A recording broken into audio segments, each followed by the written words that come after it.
পৌষের মধ্যে উৎসবের একটা গন্ধ আছে।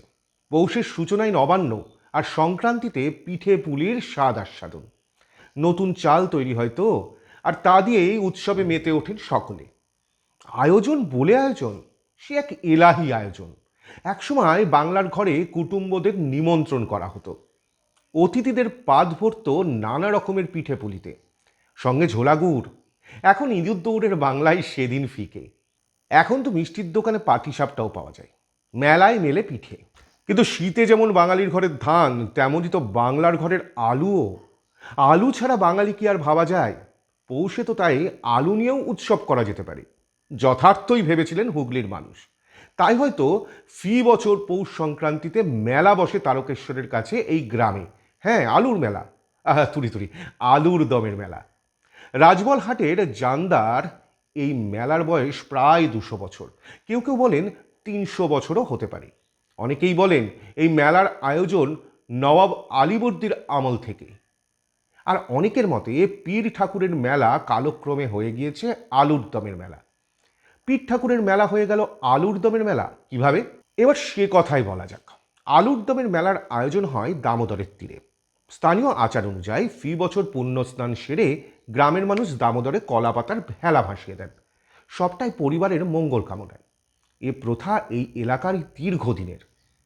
আগে দামোদরে স্নান সেরে লোকজন আলুর দম আর মুড়ি খেত। সেই থেকেই নাকি হাজির হতেন আলুর দমওয়ালারা। একজন একজন করতে করতে অনেক আলুর দমওয়ালা কালক্রমে মেলার রূপ দেন। আবার আরেকটি মতো আছে, যেখানে মেলার আয়োজন হয় সেখানে শীতের মরশুমে চলে আলু চাষ। আগেও তাই হতো। লোক সমাগমের জন্য ফি বছর কৃষকদের কেটে ফেলতে হতো আলু। সেই আলু দিয়েই কৃষক সম্প্রদায় বানাতেন আলুর দম। মেলার সময় সেই আলুর দমের বিক্রি থেকেই আলুর দমের মেলা। সে যাই হোক না কেন, রাজবলহাটে কিন্তু বেশ জনপ্রিয় এই মেলা। কেজি দরে আলুর দম মেলে। হালকা হলুদ, গাঢ় হলুদ, টকটকে লাল রঙের আলুর দম। দামও বেশ সস্তা, সাধ্যের মধ্যেই।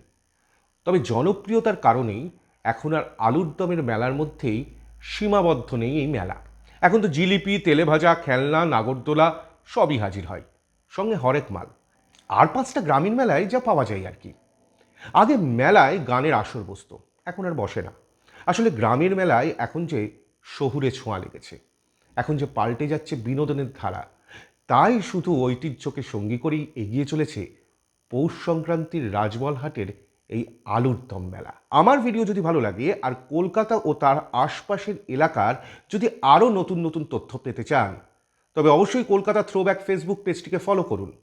ইউটিউবে আমরা আছি, আর ইনস্টাগ্রামে তো হাজির।